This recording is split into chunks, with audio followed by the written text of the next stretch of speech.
जगेन बसुमतारीनि बेरेखायै बिदौलेंनि बेरफ्रुसान बाथ्रा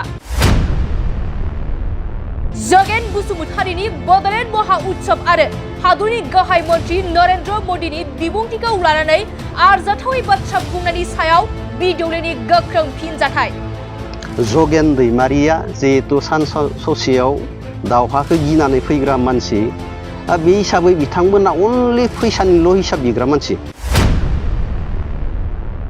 बिदौलेंआ जगेन बसुमतारीखौ सान ससेयाव दावहा गिनानै फैफिनग्रा सुबुं होननानै गोख्रों रावजों बुंथिदों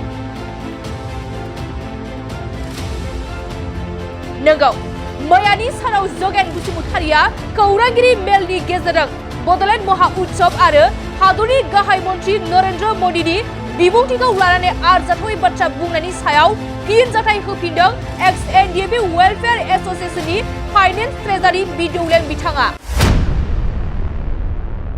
बिथाङा बुंथिदों दि जगेन बसुमतारीया एक्स एनडिएफबिफोरनाव गोबां हिसाब बिदों नाथाय बिथांनो हिसाब होजाथावना होनना जों एक्स एनडिएफआ साना होनानै गोख्रों रावजों फिनजाथाय होदों बिथां बिदौलेंआ दा जगेन बसुमतारीनो बेफोरखौ हिसाब होनांगौ आरो होजाथावना बिथाङा मानसि होननानै आं साना मिथिबायना बिथांनो बेफोरबायदि हिसाब होथावना मानसि होननानै आं साना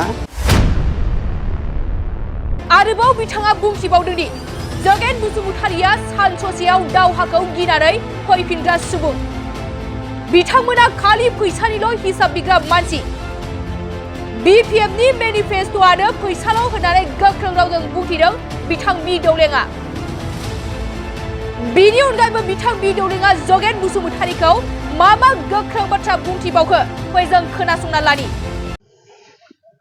खुलुमबाय एक्स एनडिएफबि वेलफेयार एसोसिएशननिफ्राय गासै खौरां नायगिरि नोंथांमोनखौ दाख्लैबावैसो जे जानानै थांनाय बडलेण्ड महोत्सव 15 आरो 16 जि जानानै थांबाय जोङो एक्स एनडिएफबि वेलफेयार एसोसिएशननिफ्राय जोङो हामलायथि बावहरनो सानदों थांनाय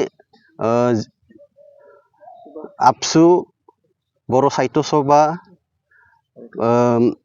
जोंनि माहारियारि आफाद जे बिथांमोना गोदान दिल्लीयाव जे मोनसे बडलेण्ड महोत्सव फालिहैबाय बेवहाय जोंनि बर' समाजनि गासै रायजो राजाफोरा बाहागो लादों आरो बे बाहागो लानायनि गुबै जाहोन एबा थांखिखौ नोजोर बोनानै जोङो इनायनो एक्स एनडिएफबि वेलफेयार एसोसिएशननिफ्राय बाख्नायनो लुबैदों जोंनि जा राव हारिमु आसार खान्थि भारतबर्ष एबा गासै दुनियावनो जे मोनसे जोंनि बर' थुनलाइ आफाद आरो आबसु बे मोननैबो जे दोलोआ जाबायदि रिप्रेजेन्ट खालामहैदो बियो इनायनो बाख्नायथाव उननि समफोराव जोंनि जा हारि दानायनि जि मोनसे नेरसोन दा बिनिखायनो आङो एक्स एनडिएफबि वेलफेयार एसोसिएशननिफ्राय जोंनि जा माहारिनि दोलो फोरखौ आङो गोसो गोरबोनिफ्राय बरायहरनाय एबा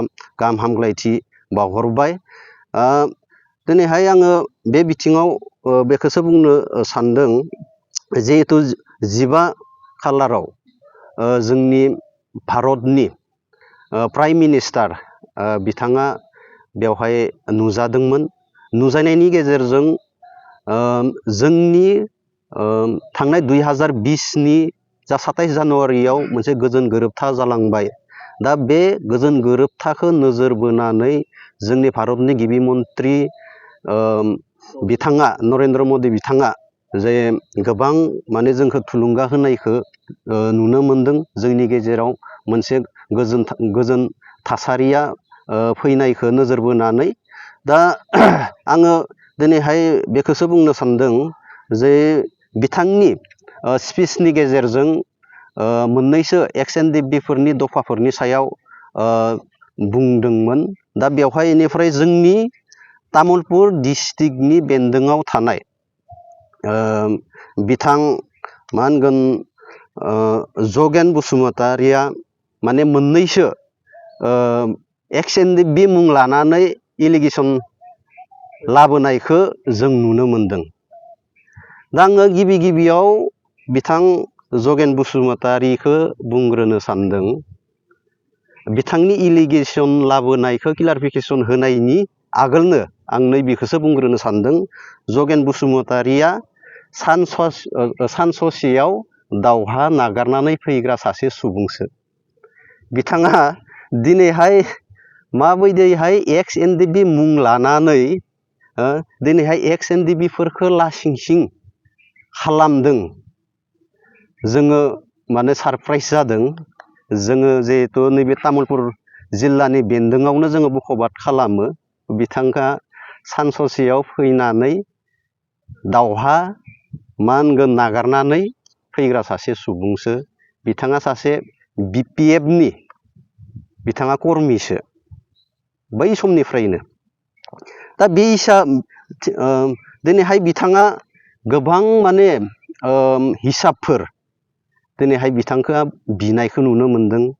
आरो एक्स एनडिबिनि सायाव माने गोबां खोथा बुंनायखौ नुनो मोनदों। बिथांनियाव नलेज एबा बिथांनियाव जोङो एक्स एनडिबिफोरा मा मोनदों मा मोनाखै बिथाङा बेखौ मिथिगोनो मिथिया जोंहा मोनसे दाउट दङ।